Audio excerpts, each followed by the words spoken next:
Hello and welcome to another episode of the podcast, The Way Out is In.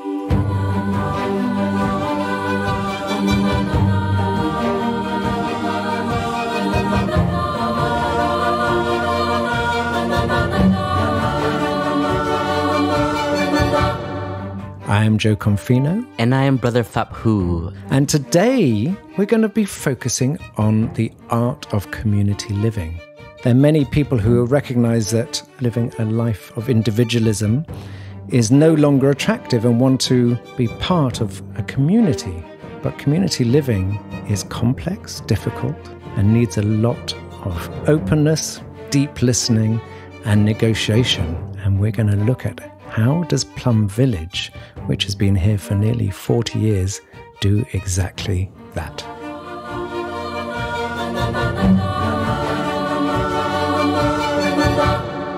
The way out is in.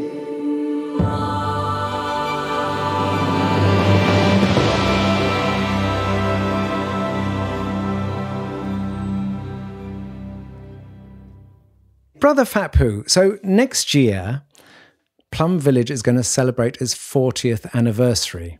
And that's a big thing because we know that there are lots of people who want to live in community. There are lots of people who can come together with a common idea, a common wish of how they want to live. But often these communities do not last very long. They get riven by people's complaints or people wanting it to be this way or that way. And often they fail and people go their separate ways. Plum Village is a rare example where that's not the case. So let's talk about community living. Tell us a bit about what it's like to be part of a community in Plum Village and how have you survived this long? Thank you, Jo. Next year is our anniversary, 40 years. And reflecting on it, I also asked the same question, like how are we still here and how can we still preserve our community so that it can continue for generations, many years to come? And looking into the Sangha, there's so many layers and there's so many aspects of it. But what I recognize is that having core members are so important. People who understand the vision of the community and understand the life that the community wants to offer. And a lot of practice of what we call learning to go as a river, learning to be one with everyone that is here. And in the Buddhist language, there's a teaching on letting go. So we have to really learn to let go of our own ideas of what happiness is, what success is, and to see that our individual happiness is not an individual matter, but happiness is actually a collective matter. Like when I'm happy, I think you'll be happy, Jo. And when you suffer, I will also suffer. Maybe not directly because that is your experience, but I can feel it from you and I can find a way to support you though. And so community living is a practice in itself. And for our spiritual community, one of the reasons why it still lasts is that we didn't start this tradition too. It has come from the time of the Buddha through all of the different spiritual teachers down the line. And we come from a Zen tradition. And in our Sangha, in our community, the core community are the monastics. So they are what glue the community together and becomes a refuge. And I think that is very important. So there are many nationalities here. So there are people from South America, from Europe, from the US, etc., etc. And each comes and becomes monastic, but they come with their family traditions, their own particular educational systems, their own cultural traditions. And then on top of that, you've got this complexity that you've got this Western tradition. And then a lot of the monastics are also come from Vietnam because Zen Master Thich Nhat Hanh is Vietnamese and he has brought that tradition to the West. That's a lot of different. So you talk about one river, but that's a lot of streams entering the river. How do you start to work? Because you're the abbot, you have a meeting, and you're going to get all this complexity coming into one place. Give me a sense of how do you start to work with all those differences coming into one place. So I completely get common vision, common practices, common aspiration, a wish to help suffering in the world, and therefore obviously that's internalized as well to end your own suffering. But even with all that, it's difficult. Yes, it's difficult, but at the same time, it's very rich. And that's why I always joke around, and I always tell my friends who ask me, like, how's life in Plum Village? And I always say, there's never a boring day, because we are so diverse and there's so many different layers in this colorful community. I would go directly to the core teaching of the Buddha to help me navigate in relationship with the differences in the community. And that is to understand our members.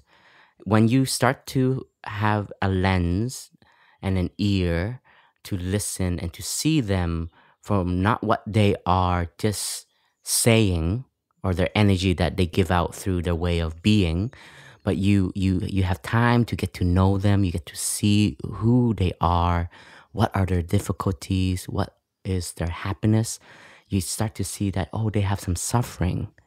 And somehow that really softened this perceptions that we create for one another, because we all have an idea that we are perfect and we want others to be perfect. But we know that perfection is just a concept. In reality, no one is perfect. And to be able to pass that threshold, there's a practice in our tradition, we call it deep listening, as well as learning to communicate. We say loving speech.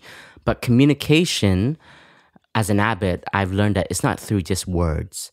It's also by action. It's by caring. It's by just being present. Sometimes just a hand on the shoulder of someone that you love can make a whole difference.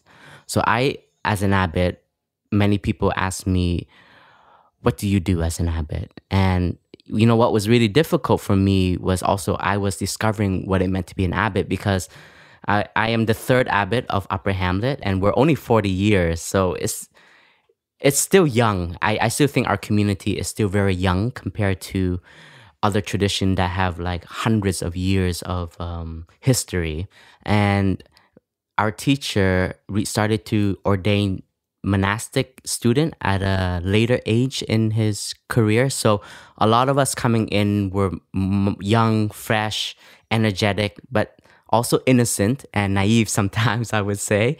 And therefore, like, our structures were still in the making. So when I came in, I didn't have like a manual of how to be abbot, but I had to be very attentive how Thay was guiding our community. Thay is our teacher. And I would also see what is in my capacity that I can do to guide the community. And I did ask Thay, like, what does it mean to be an abbot or an abbess for the sister community? And Thay have shared with me directly, and as well as he later on shared in Dhamma talks. In Thay's vision, an abbot or an abbess is like a father and a mother of the community that has enough space in them that they can generate loving kindness and compassion to see and to hear the community. And we're talking about hundreds of people in our community and different layers, from monastic members to those who are aspiring to become monastic, and then those who want to live with us long term for 1 year, 2 years, and then our weekly guests and daily guests. So if you put all that into the picture of a day or a week, it looks like I don't have that much time. But I started to understand more and more the role of an abbot is to listen, to be present is very key. And being present is not as easy as you think, because when you are truly present with someone, you're not on your phone while someone's talking to you. You're not looking at the nature. Then that person won't feel like you're there with them. You are actually looking at them. You are listening to them with your full attention. And if you don't have the capacity to be still and have some sort of solidity in you, then you can be very reactive. And then once you start to react, then you close the door of communication on the other side. So, of course, I love hearing wonderful stories from my brothers and sisters. I love hearing about their success. I love hearing about their joy in the day or their insight in the practice. But part of our practice is learning to look at suffering also. And that is difficult, I admit, because once you hear somebody suffers, your mind starts to create a story. It's like, what did we do wrong? Is the practice not working for him or her? Is he or she misunderstanding the practice? Is he or she misunderstanding the way of the Sangha, the way of the community? Does he or she not yet see this community as family? So you start to create all of these perceptions, which normally is like, what is wrong? And then you start to listen to your own judgment. And I've caught myself so many times through listening to members of my community that just listen. Don't jump to any conclusion. And that's a real practice. That's a practice of presence and a practice of openness. And if you can listen like that, I think the other person already feels supported because they're able to truly open their heart, show what they are afraid of showing. And that is healing in itself. And maybe you don't need to do or say anything, but sometimes in the sharing, that person have insight as they are reviewing themselves, the suffering why they share or their difficulty. So, deep listening and presence is so crucial. And the other aspect is learning to be friends. And, my name, Phap Huu, it means Dharma friend, true Dharma friend. And I see that to be an abbot is also learning to be friends with everyone. And being a friend, there's so many layers to it also. And it doesn't mean like you have to love everyone equally, because truthfully, we all have energies and vibes. Some people we will connect to much more. Some people we like, but we don't yet vibe with them. And then some people, I've met people who I don't know them at all. And somehow my mind just say, I don't like them. And this is just the truth. But the practice of a friend or an openness is like, have space for them, allow them to be who they are and see them for who they are. Because in the practice, we learn that we all have many seeds in us, seeds of qualities of happiness, qualities of beauties, of peace, of mindfulness, of understanding. And everyone also has seeds of greed, jealousy, fear, anger. But that's also in me. And if I know that that person also has all of these other qualities, then they are more than just what I am perceiving of them. And sometimes we don't allow ourselves to see the people in front of us. So, as an abbot, I also learned to be a friend. And that is a practice that will take me from day to years. And there's some members in my community that many years ago I didn't get along with, but today I can work shoulder by shoulder with them, and we are totally in harmony. Brother, sort of that idea of deep listening. I mean, I'm part of the time I'm a coach, and it's very, very similar, that sense of deep listening, which is to create a space that is almost a crucible, a vessel in which it's completely safe. So when people speak, they know that they are held. And as you say, that often for a lot of people, they don't get that opportunity. The people around are busy, as you say, they're judgmental. As soon as they hear a story, they want to tell their story in response, or they want to give their interpretation. But actually, what people most want is just to be recognized, just to be heard, just to be able to open up without fear or favor, without a sense that they will be held to account for it.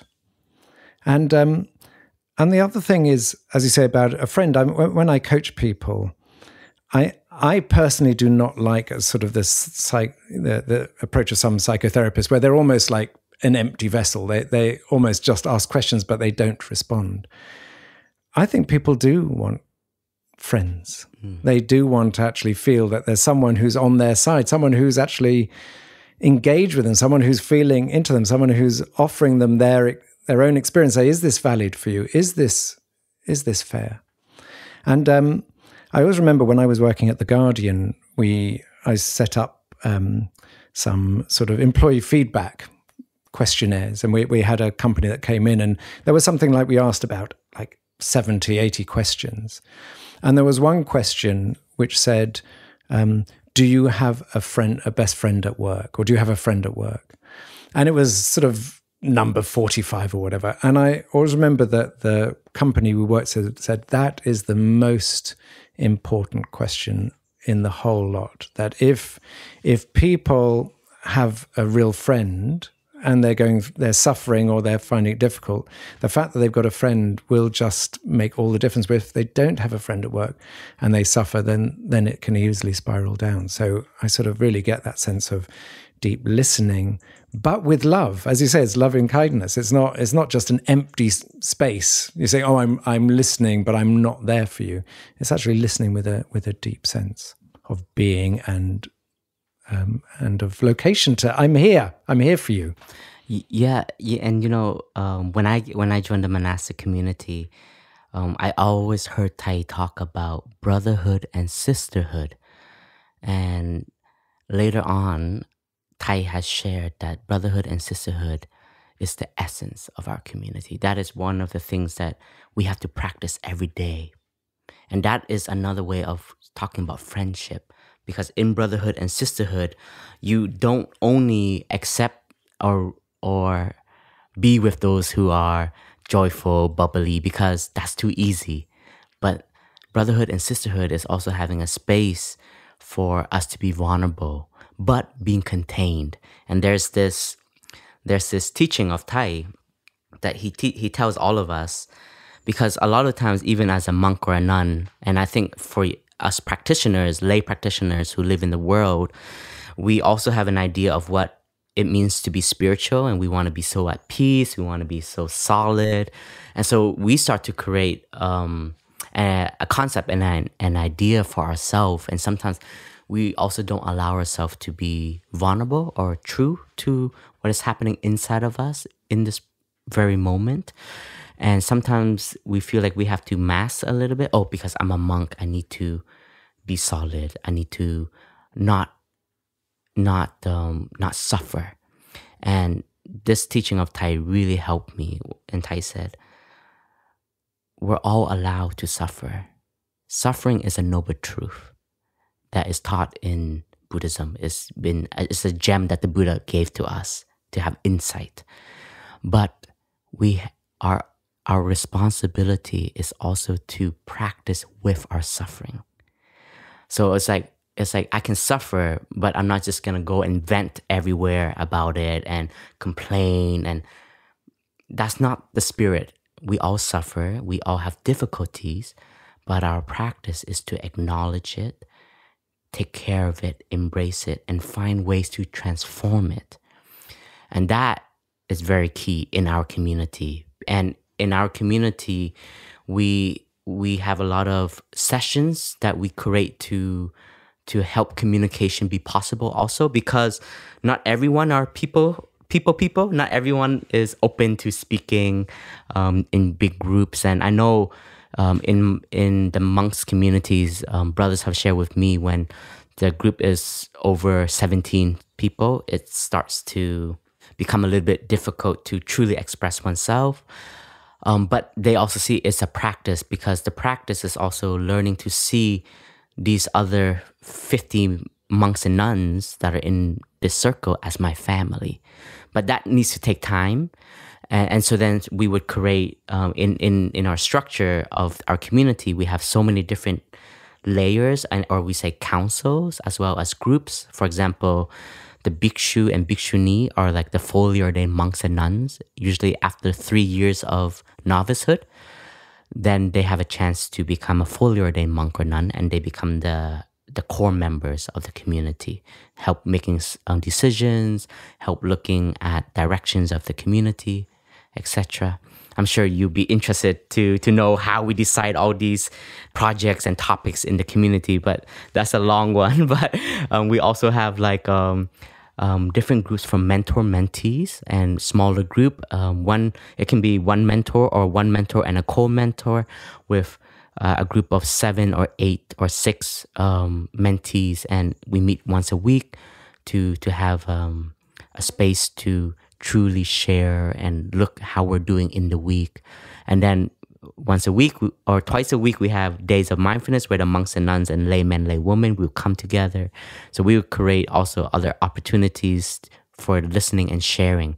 And so we in Plum Village, and one of the Dhamma doors of Plum Village, which I truly feel is where a lot of the magic that happens, is when the sharing happens. But the sharing is facilitated, and the sharing is contained in a spirit of togetherness with real brotherhood and sisterhood. So for example, Jo, if you are in the sharing and you share your suffering, I'm listening to you. I'm not trying to figure out a solution to give you. That's a big difference right there.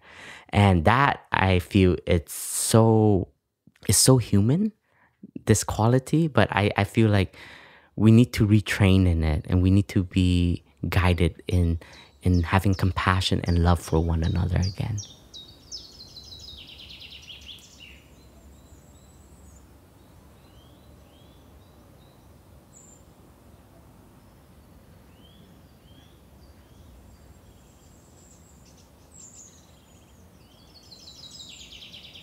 So, brother, there was a lot in that, and I want to just unpack a bit, just go back over that a bit, because I heard a few things. One is the importance of vulnerability.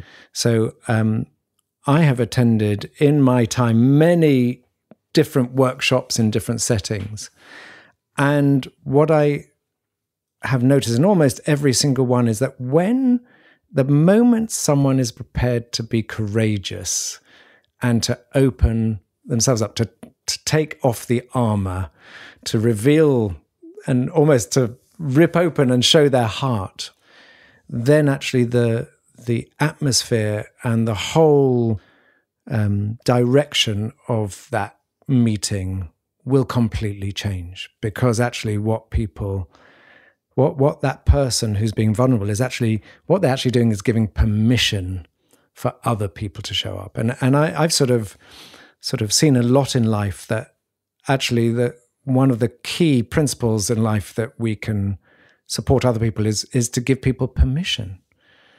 It's like in a corporate setting. If everyone feels they have to behave in a certain way, then everyone will behave in that certain way. But if something, especially a leader, is prepared to break out of that and show there's another way, then actually what it does is give everyone permission to change. So that's one thing I noticed in what you said. And the other is about conscious community, that these things do not happen by accident, that what you described is there are many layers, but each of those layers is in a sense going in the same direction, which says it's only when we bring mindfulness, because this is a mindfulness community, mindfulness to what we're doing and what we're saying, that we're able to understand ourselves and understand the other person. And then finally, what I notice here is that the importance of when you're in a community is to recognize that actually it's not just you on your own and everyone else is separate, but actually everyone is showing you aspects of yourself. Then in a group setting, each person who shares actually at some point is an aspect of yourself, because the whole purpose of Thay's teaching is about interbeing, that I'm not by myself alone. If you're, as you said, if you're suffering, but I'm quite happy, it doesn't mean I have to take on your suffering, but it does mean that actually at some level I recognize your suffering and I can sort of feel for you in the same way as if I was experiencing it myself. So thank you for all that sharing. You're welcome. Brother Phap Huu, because this is a podcast, people won't be able to see how youthful you are. And you're talking as though you're an ancient wizard, but I think you're 32 years old, aren't you? Going on 34. Oh, going on 34. Okay, so you're 33, and you have been abbot of Plum Village for 10 years. So that means you became abbot when you were 23, about 23 years old. Yeah. And you just celebrated 10 years as abbot.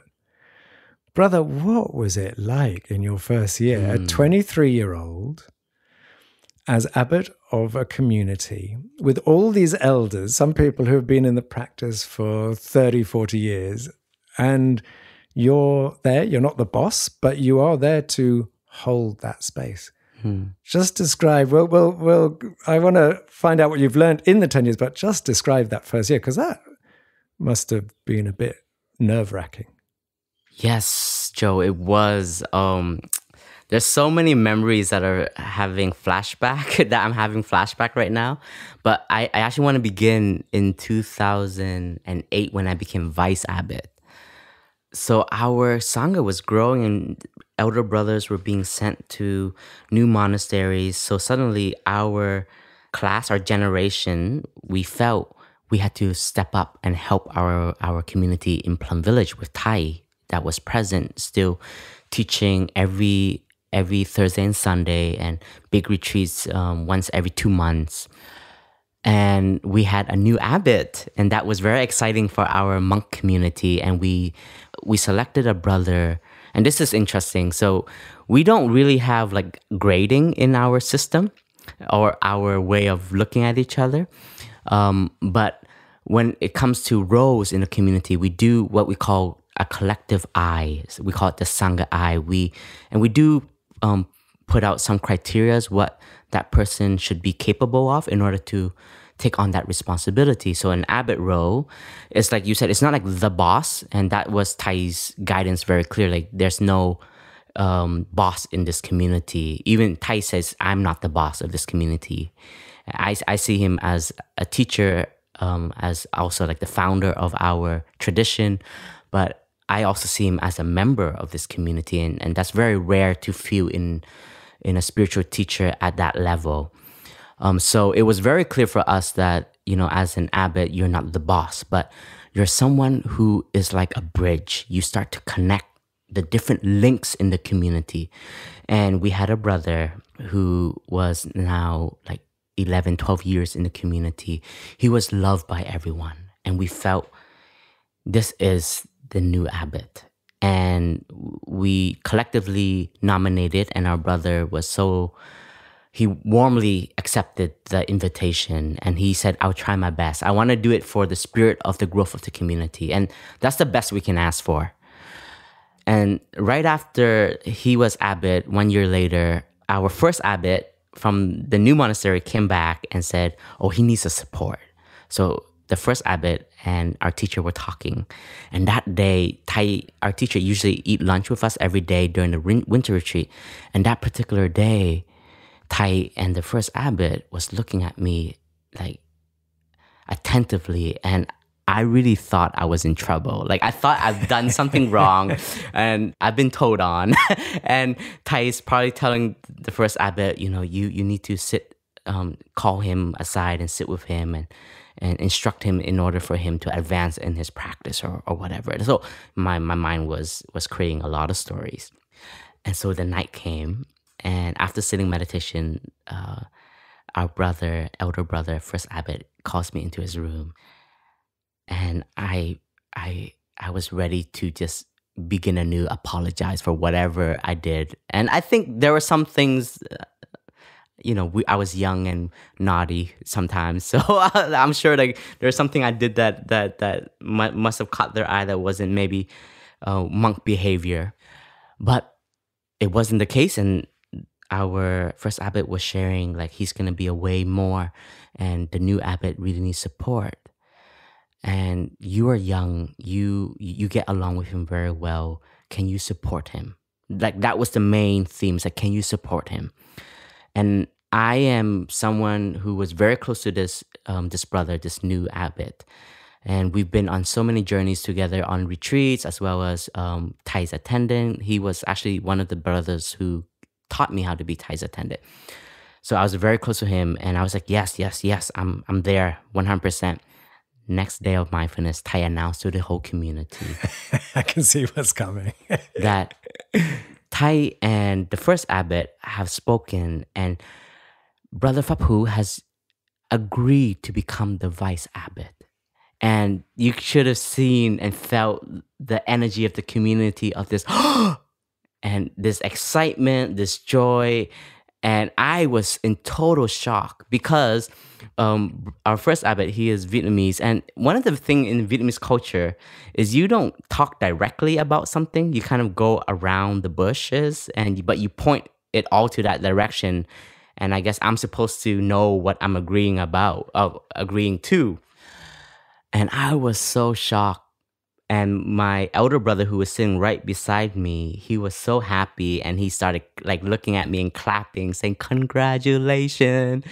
And I had no idea what to say or do. And I honestly, Jo, at that very moment, I just took a breath and I said, if this is the wish of my teacher and my community, I will do my best. And that was my journey. That's how I started. And that year, Thay went on a Vietnam trip, 2008. He was a keynote speaker for the International Vesak in Hanoi. And the second abbot went as an attendant. So I was at home after just a few months as now acting abbot. And I had a lot of fear. And I was afraid I was going to do something wrong. And everything was a learning curve for me. And the first meeting that I had to hold and facilitate, there was some decisions that we needed to look at, and there was a lot of sharing, but we couldn't come to a consensus. And in the spirit of our community, we don't vote. Because voting, then you kind of split two sides, even though it's democratic because everyone has a voice. But then you have a winner and a loser. So our spirit is actually everyone share their opinion, and we sit in a circle. So whenever we share an opinion, it's not about me. We're sharing it for the collective of the community. And if 70% or 80% of the voice of the community is to go in one direction, that 20 or 10% learns to let go, to bring harmony. And we can only come to a consensus when there's a question that asks, this is the decision. If you agree, please remain silent. If not, please speak up. And in my experience, like let's say 70% of the time, it's enough shared and we have a consensus. And there are those few times when there's not enough. And that particular one, there wasn't enough consensus. And we couldn't come to a decision. And I felt in the energy of the community like this feeling of unease. It's like, oh man, we met so long and we couldn't come to a decision. And I heard one brother said, oh man, Phap Huu is too young to handle this. He's not good enough. And it really hit me, and I can say it hurt my pride, it hurt my ego, but at the same time, I just felt like I'm so new, what do you expect? And I started crying, Jo. Yeah. I cried in front of the whole community, the Bhikshu community. But thank you to the Brotherhood in the Sangha. And one brother who was very close to me, but also older in the community, he said, I think Phap Huu is doing a great job. We have to give him time. And just that, Jo, just him saying that, I felt at ease and I felt understood and I felt supported.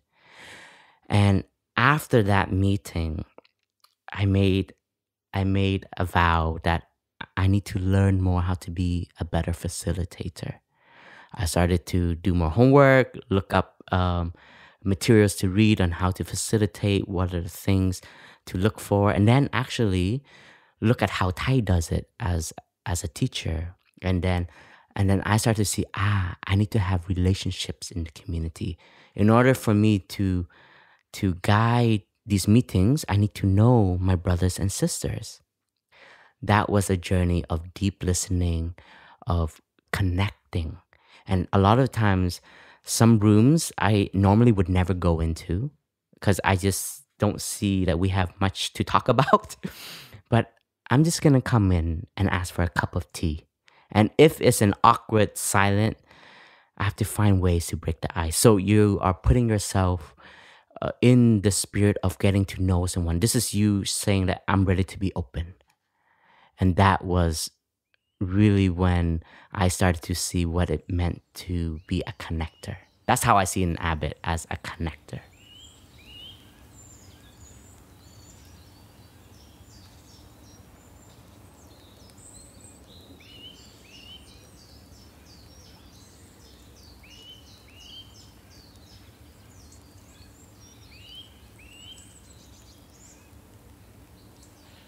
Thank you, brother. And just going back to something you said earlier, which I think is core to Thay's teachings, is he says, what we don't need is another Buddha. We need many Buddhas. And that's something I really value about this community, is there's no one, it's not like, because obviously Zen Master Thich Nhat Hanh, he's been very ill the last few years, and he's now in Vietnam, but he's not an active part of the Plum Village community.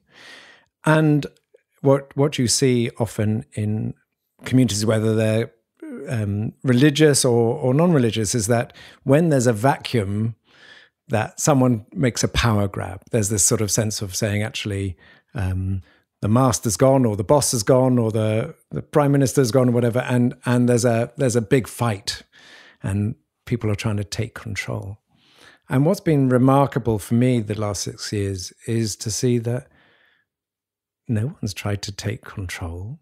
No one's tried to push someone else out. No one's tried to take the reins of power. And it speaks to me of the power of this practice, because the power of the practice is the result, is the action. And the action there's been none of that. And I think this idea of Thay, which is sort of very much embedded in his way, is to say, when he says we don't need one Buddha, we need many Buddha, is actually the heart of what is now known as distributed leadership, which is actually, the world is very complex, and in business, to say you cannot have one leader who knows everything, because actually we're dealing with a very complex environment. What you need to do is give people in each area the sort of responsibility and the accountability that goes with it, rather than one person at the top of the pyramid. And that seems to be very much, Plum Village has been doing that for 40 years now. Yes, and I think that's the strength of the community, because Jo, you know our teacher Thay, his energy, his charisma, and his also virtue. You can't expect somebody to now just step up and be that. And I don't think that person exists, and we shouldn't look for that person to replace.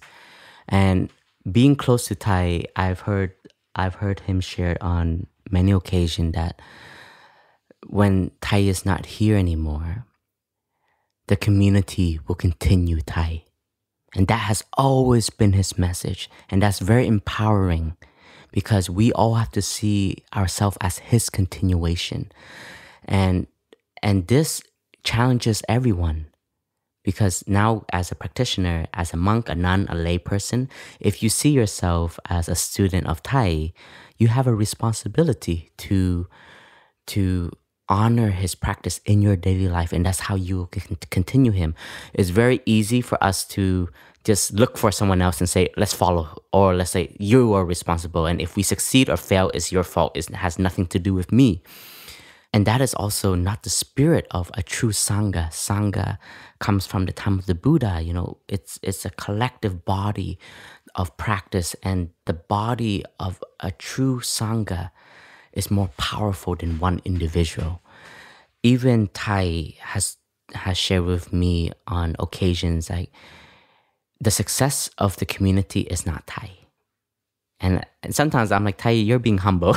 And Thay's like, no, because yes, Thay can go and lead a retreat and Thay can give an amazing Dhamma talk and people can feel, they can understand more of the teachings or they can see more clearly their suffering.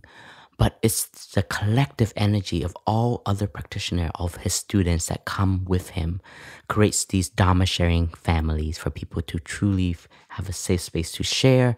And then when we walk together, when we sit together, when we eat together, when we play together, these are also the Dhamma. This is also the teaching of the Buddha. And sometimes this is more powerful than words. And I honored that spirit and I see that is the direction of our community. And I see that as an abbot, like my first years, especially when Thay was still very active in our community, I felt like I was still in training. Like honestly, I always felt like I can go to Thay and like, Thay, what do you think? And maybe I was so lucky to have that connection and that ease to just knock on Thay's door and share with Thay about a situation and ask for Thay's input. But later when Thay after the stroke and he's not capable of sharing and leading like he did before, I started to feel that all of us, we have to learn to step up and we also have to see Thay in us. We also have to see the leadership that we have to contribute to this team, this community. And I love basketball, so I always use like basketball analogy. Is that the word? Yeah. Like, it's great to have one superstar. Like our teacher, I can say he was like our superstar. But now without the superstar, we can still dribble, we can still breathe, we can still score, meaning we can still offer retreats, we can still move as a unit, we can still do things together. And we can accept our weaknesses too. And that was very important. And I remember like in 2015, 2016, that was the first big retreats that we started to lead without Thay. And Thay gave all the Dhamma talks. And we helped with facilitating many other activities, touching the earth, sitting meditation, presentations on the 5 mindfulness trainings, beginning anew, etc. But the main meal, which is like the Dhamma talk, was always cooked and served by Thay. And this was a real learning curve for all of Thay's Dhamma teacher student. And we accepted that we're not going to be Thay. And we're going to accept also our limits. That was very important because if we recognize our limits, but we also understand where we can grow and how we can grow. And we have to let that also organically happen. We can't just expect each other to just be superstars in a way or to play like at superstar level. We got now to learn to be the lead now. And what is beautiful in our community, we've set up many council. Like for teaching, we have a teaching body council to look at. So make sure that we're not repeating too much in one retreat or looking at the theme together. So we do it very much in the spirit of collectiveness. And we give feedbacks together. And that's very humbling. So it's also a practice because you have to hear what they say they didn't like about what you shared or how you presented it. But if you are in the spirit of learning, this is the best place to grow. And to do gives you a chance to grow. And brother, I was coming to Plum Village at that time. And I remember, the first Dharma talks after Thay was not here, I thought, ooh, yikes. Ooh, that was not Thay. And it was, there was that fear, I know, or feeling, whatever you would call it, in my mind and many others, which was, if Thay was not here anymore, that the community would implode, that it would people would stop coming, that, as you say, if the superstar's not here, people would stop coming. And actually, what's been so powerful for me to see is that more people came. Yes. And that, as you say, everybody stepped up. And I think it's a good metaphor for also the world outside, which is that we're often complaining that if we, to avoid climate change or to deal with social injustice, we're reliant on our leaders to change everything, rather than recognize actually, yes, of course we need leaders to change things. Of course we need policy. Of course we need people to change, but actually we need to change too. And if everyone takes responsibility for their own contribution, then actually the world will start to change. But brother, on one of the things I think you told me once is that, so if you look at the life of Thich Nhat Hanh, you could say, well, what's the most important thing in his life? And you could say, well, God, he's written 120 books, or he has sort of monasteries all over the world, or he has hundreds of thousands, millions of people who sort of have seen his Dharma talks. But actually, I remember you sharing that he said to you, I think, that the most important thing he's done is to create a healthy community. Can you share a bit about that? Yes, I would say like Thay's masterpiece is the community. And I saw it during his career while teaching. Wherever he went, he carries the community with him, not physically only, but in the heart, in the spirit. And this comes from his youth when he was a young monk. His deepest aspiration was to create a community where people with the same interests can come together, and in his life, the interest would be to practice meditation, to understand more the Buddha's teaching and understand the world more, and to find a way to contribute to the suffering of the world. And we have to know that this was also during the time of war in Vietnam. So that was Thay's condition, and he saw that because there was so many division and so much hatred and so much violence. So his dream was so simple, just to have a space where people can come together and not look at each other as enemy, and look at each other as companions on the path. And Thay said that in 1954, when the war in Vietnam was raging, and there was a lot of division, and a lot of the young monks and nuns were being lost. And Thay was a young Dharma teacher, so he had the ability to gather and to lead. And Thay started to lead these young monks and nuns to having a vision that Buddhism doesn't only belong in the temple, but we can help the suffering that is around us, which is villages being burnt, bombs being dropped, and then helping rebuild communities. So this was a whole movement. And of course, in our teacher's history, at one point, our teacher was exiled. And so what we are lucky, and what I am forever grateful for, and every time we do touching of the earth, like we would prostrate and we would remember, the sentence would be like, in gratitude to all my teachers who have taught me how to love and understand, I touch the earth deeply. And every time we do that line, I remember Thay sharing about being exiled, but he never gave up this dream of creating a community. And that's why Plum Village exists till today. And so this is the masterpiece. And I am so grateful that I am a part of this community and I'm a part of this masterpiece. And I've also seen my contribution in it. And I've seen so many contributions in it from people that are still coming each year. And that was my fear too when Thay got sick. I was like, oh man, like, are we going to be able to survive without our teacher being at the front? Will they have trust in us young monks and nuns? Will they really see that we are practitioners? Because like Thay was so powerful. Like I remember just seeing Thay from a distance. I just am mindful. I'm like, walk mindfully or breathe mindfully. It's just like, that's the aura and that's the virtue of someone who has cultivated this practice for so long. And I also question, does the community have enough virtue and merit to hold this masterpiece? And I was surprised, like you, Jo, 2015, so many people came. And first, honestly, I was like, wow, they must feel sorry for us. They must know Plum Village is changing and Thay is not here. And then the next year, people came more. And it was 2016, that New Year's talk. And we had many people come. Some people come just for the day.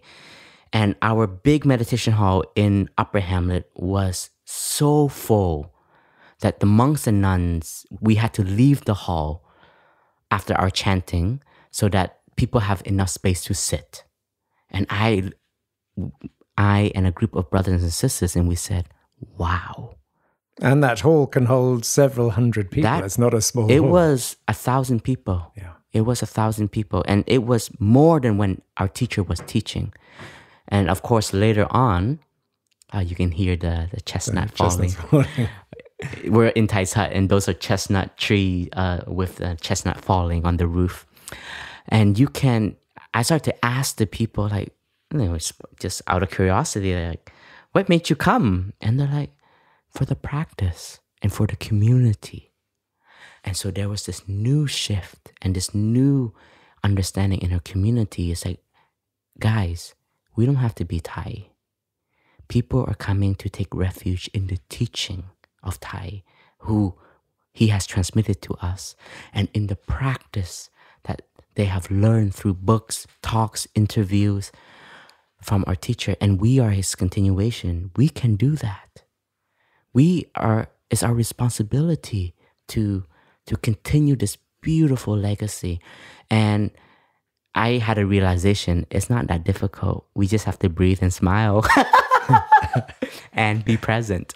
Yes, which most people are looking for things that are most simple, not for something complex. People are living complexity. What they're craving for is simplicity.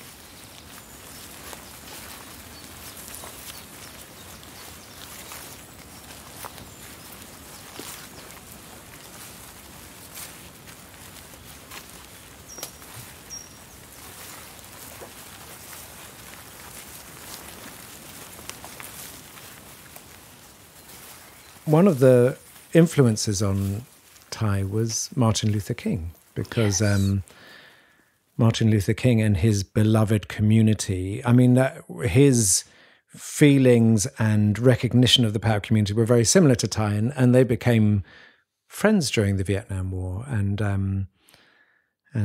Martin Luther King, as a result of Thay's intervention and being friends, he helped Martin Luther King to speak up publicly against the Vietnam War and to call for peace. And in fact, Martin Luther King put forward Thay for the Nobel Peace Prize, saying that if we were to follow Thay's teachings, then basically the world would be a much better place. Can you talk a little bit about Thay's connection to Martin Luther King and how that influenced him, and vice versa? Yeah. I have to say, like, these are the stories that I've heard from Thay, so it's not my direct experience. Whenever Thay mentioned about Martin Luther King, you know that he was someone so dear to Thay. And I try to put myself in Thay's position at that time, in Thay's shoes at that time. So he was coming from Vietnam to America to call for peace, to bring insight. Like, this is actually what is happening in Vietnam. There's a lot of suffering. And you can feel so alone in that position. You are going to a country that is literally fighting your homeland. And you can feel so alone and feel so scared. And Thay had the courage and was so brave in speaking the truth. And when Thay met Martin Luther King, and Thay had the chance to share his vision, like you just mentioned, and they had some exchanges, you can see that these two people had a great mind and heart of love and community. And I think that's what connected them so quickly. They realized that they're friends. There's someone who are living on the opposite side of the continent of the world, but they share the same aspiration. And when you have a friend that share the same aspiration, we can call that a soulmate. And Thay has always spoken about Martin Luther King in that spirit, like that was my soulmate, my friend that I connected so deeply to. And I think it was on both sides. And that's why Martin Luther King spoke out about the war. And he even went on a peace walk or a march. And he had a banner. And it was a line of from Thay's poem, which is, "Man is not our enemy." And I saw that picture. So it is true. You know, I saw that picture with that banner. And Thay mentioned about one of his last encounter with Martin Luther King. I'm sorry, I don't remember exactly where it was, but Martin Luther King invited Thay for breakfast, and Thay was on his way up, but Thay was being swamped by press and asking questions, and Thay had to do that. And when Thay arrived at the room, and Thay knew he came late, Thay knocked on the door. Thay was greeted and warmly welcomed. And Thay noticed that Martin Luther King kept Thay's food warm.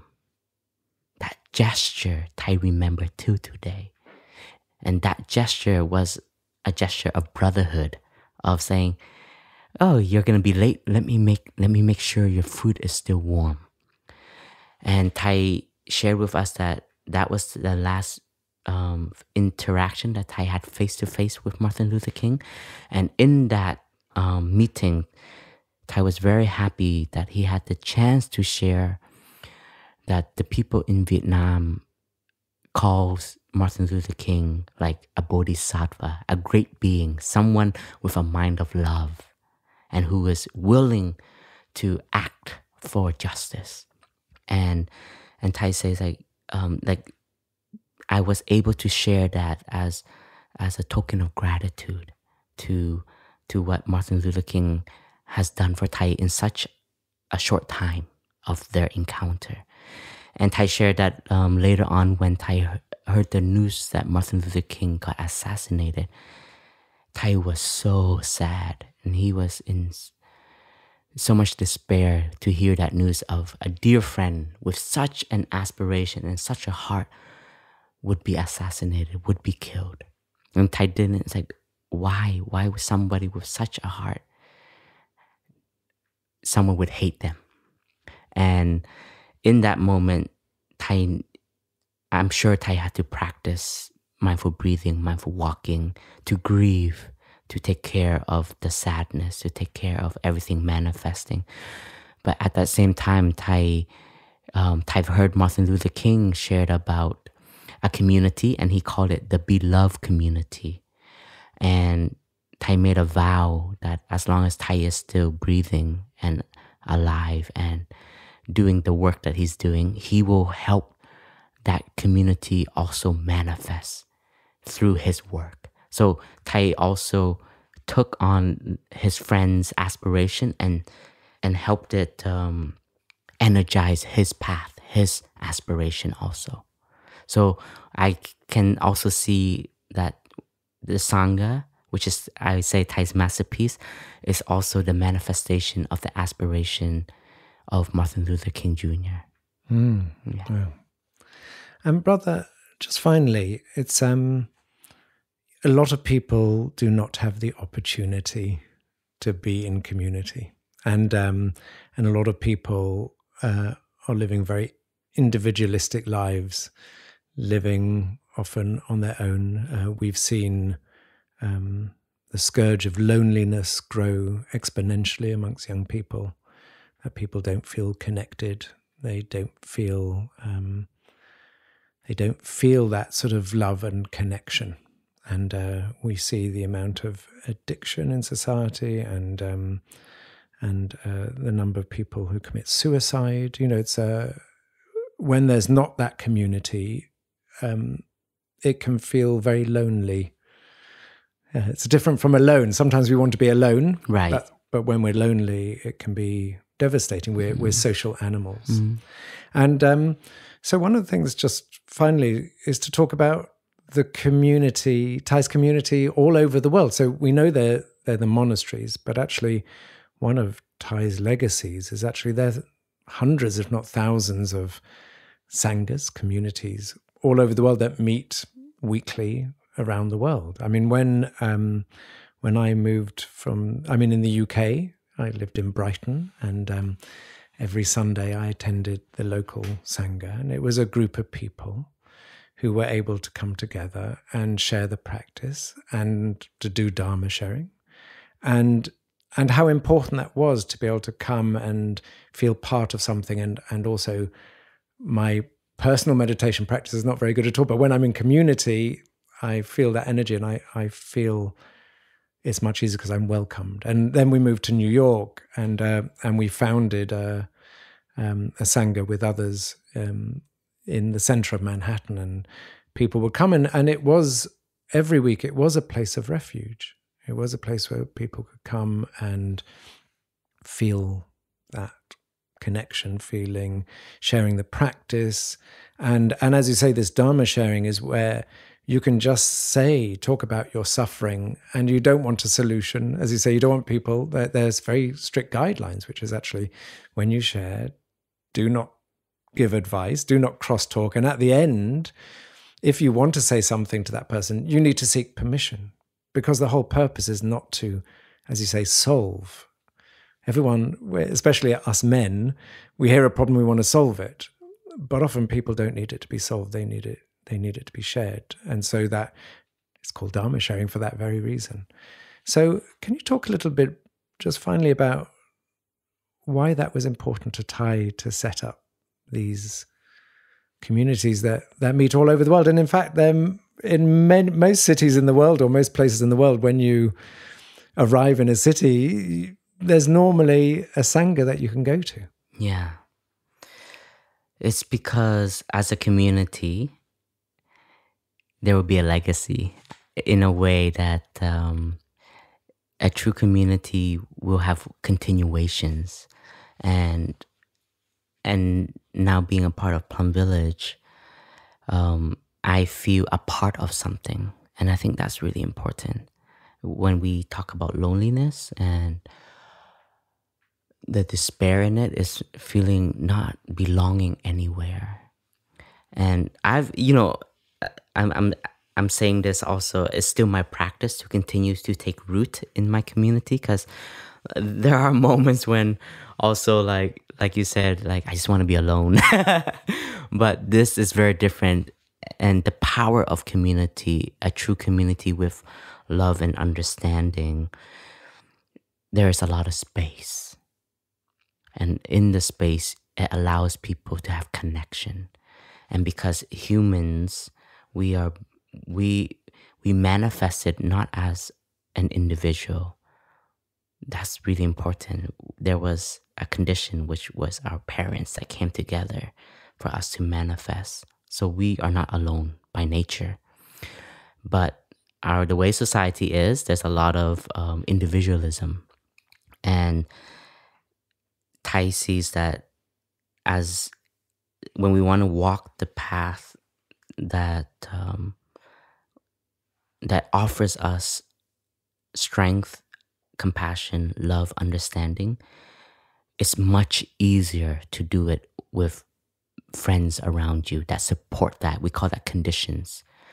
And that's why we say that in spirituality, it's so important to have friends. It's like eating rice with soup. Sometimes the rice can be so dry, but if you have soup, it helps you swallow. So sometimes friendships are like that sweet, gentle support, that soup that helps you just slide through the difficulties more easily.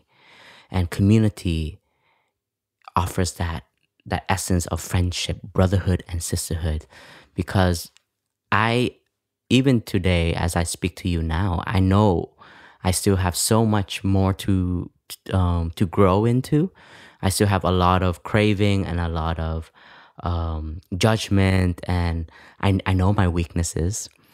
And living in community, it also lets me know how to continue to be humble and to be open to growth. Because also in my role as the abbot, where there comes a kind of responsibility, and sometimes you can feel it as a power, you also might be blinded by your own idea that you're the best and you are perfect and everyone else just needs to follow you. And if I'm caught in that, then I know I have no openness and I have no connection. And so therefore I see that the community is also the mirror that we always need. We need to continue to see ourselves, and sometimes the other person will show us the direction we should head into. We have role models. It's kind of like I say, like if you want to swim and you don't know how to swim, you want to be with people who know how to swim. So if you don't know how to practice, if you don't know how to be at peace, you want to be with people who know how to practice and be at peace, for them to guide you. And you look for a community with that kind of spirit and environment to support you in.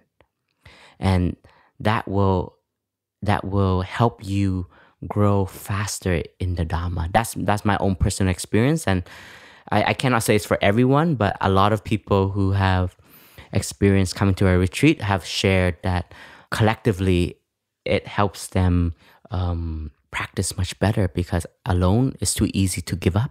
It's too easy to slack off and just to be, no, I'm going to give myself a little bit more sleep today so I don't go to meditation.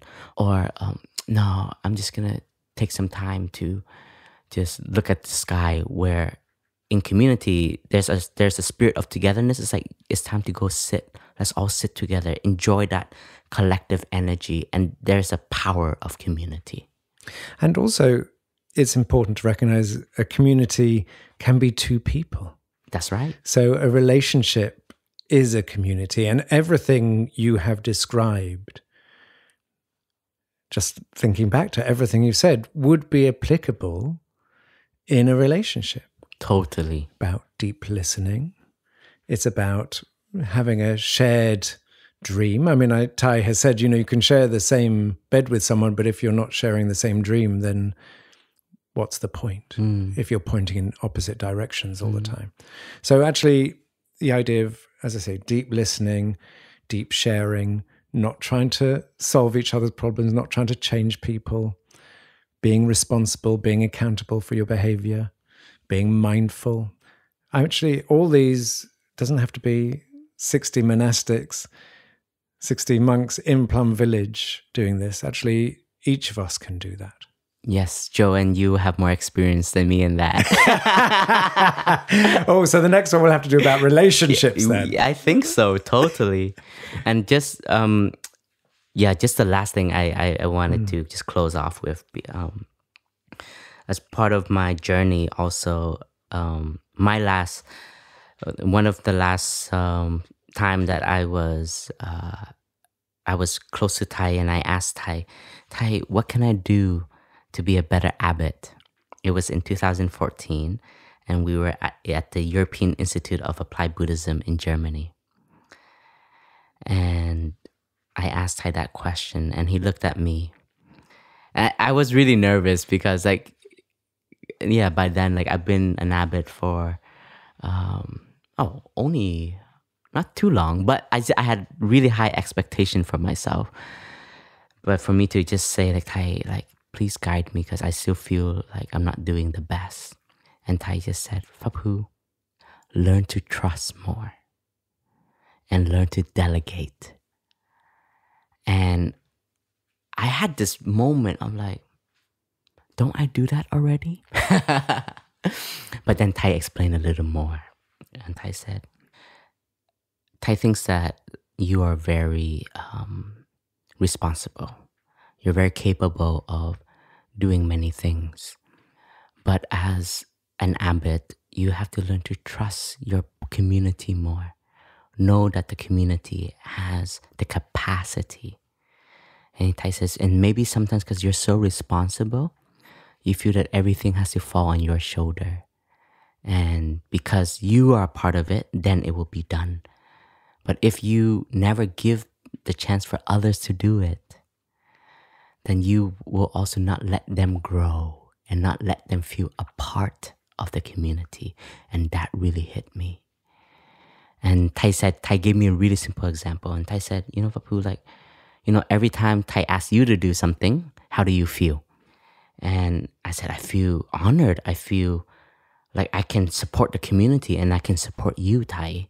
And Thay's like, exactly. And most of the things I ask you to do, Thay can do it. But it's because I entrust you. I know that you're capable. And that's my way of saying, I know your capacity. I recognize you and I support you and I love you and I know you can do it. That really helped me. Until today, I'm still learning to delegate and to trust. And sometimes I think I trust, but I'm not yet fully trusting. There's always a little bit of like, are they capable? And you let your judgment, your perception take over. So that has stayed with me to today. And that also, I see that as a guiding compass in my relationship with the community. It's true. And if my brothers, my younger brother who's here recording with us, Brother Nim Tung, I feel just looking at him and I know that if I trust him, then he will feel a part of this team. He will feel like his contribution is welcomed and he doesn't have any fear and that comes from inside. It's just my way of being with him, approaching him. I'm not giving him an eye of suspicion or anything like that. And that's a real practice.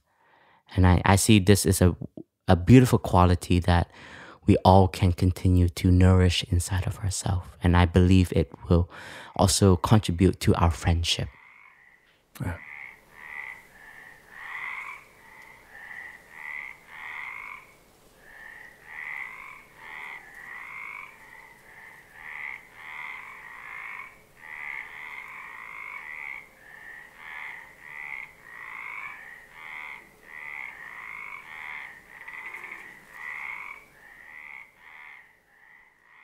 Brother Phap Huu, thank you for your sharing.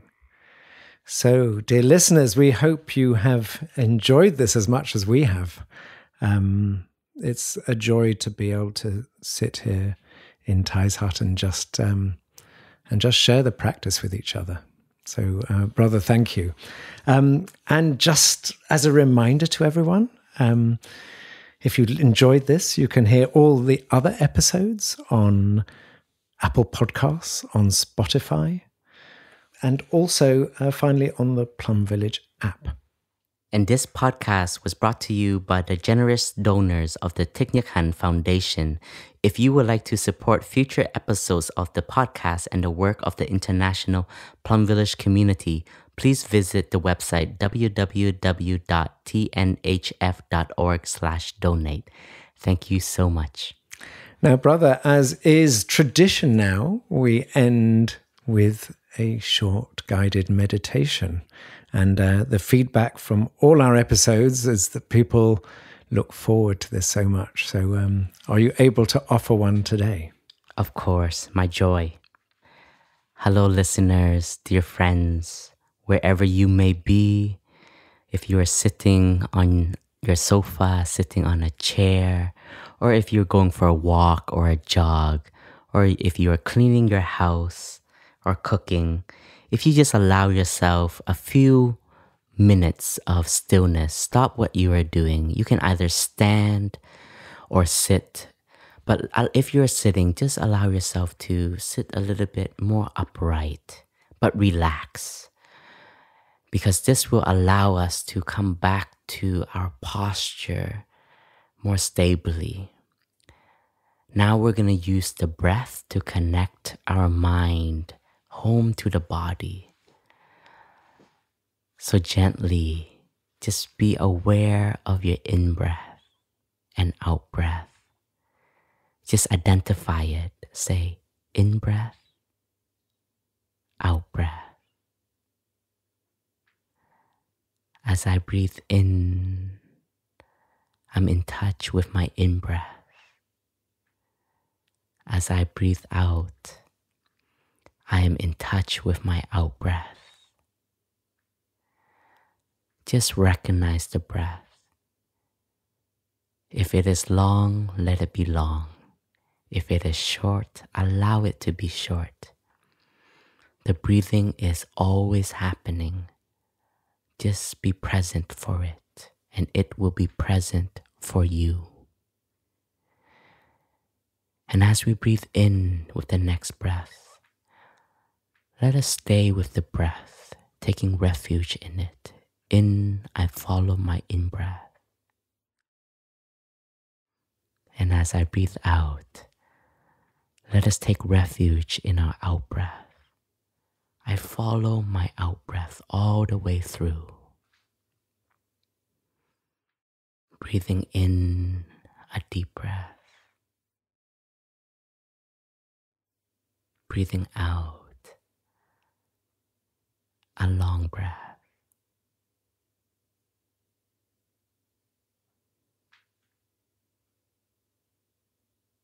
As I breathe in, I'm just aware of my body, my face, my shoulders, my arms, my hands, my back, my hips, my legs, my foot. Just be aware of the wonderful condition of the body, feeling alive with the body. As I breathe in, I nourish my whole body with my in-breath. As I breathe out, I take care of my whole body. Becoming aware of the body, I smile to the body. If there's any tension, just relax it with that in-breath and out-breath.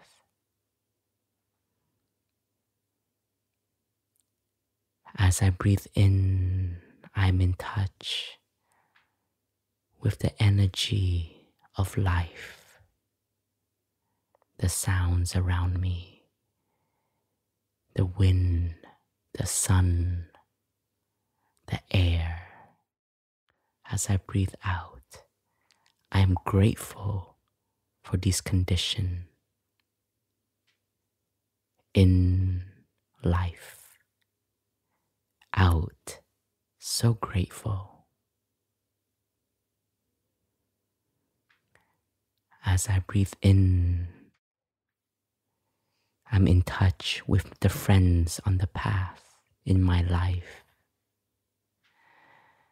allowing myself to give thanks to this wonderful gem, friendship.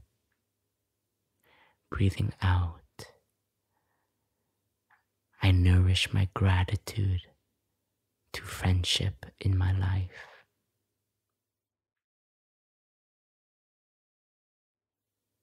Breathing in touch with the friends that support me. Breathing out, I am grateful. I don't take for granted. I want to continue to nourish my friendship.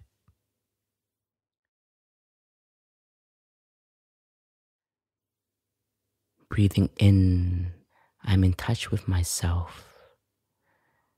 I am also a friend of someone. I may not be perfect, but I have also seeds of love, care, and openness. Breathing out, I trust my ability to support someone. In, aware that I am also a friend of someone. Out, I trust my understanding, my love, and I nourish my openness.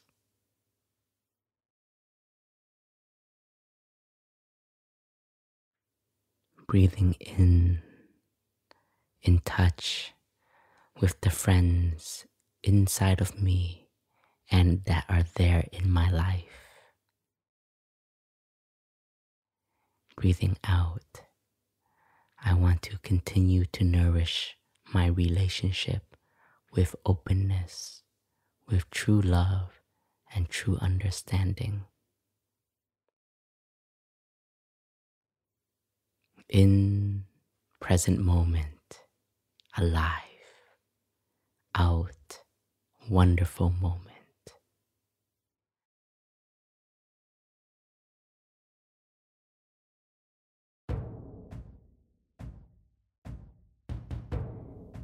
Thank you, friends, for listening and for practicing.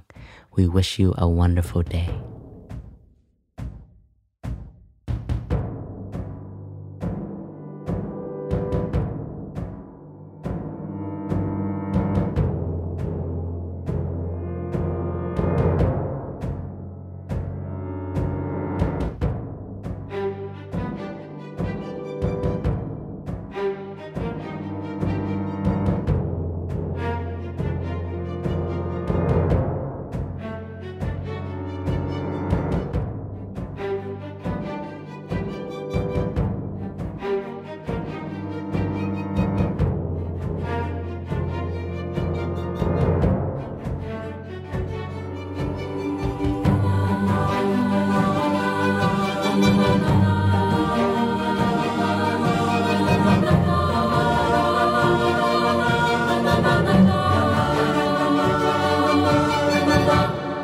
The way out is in.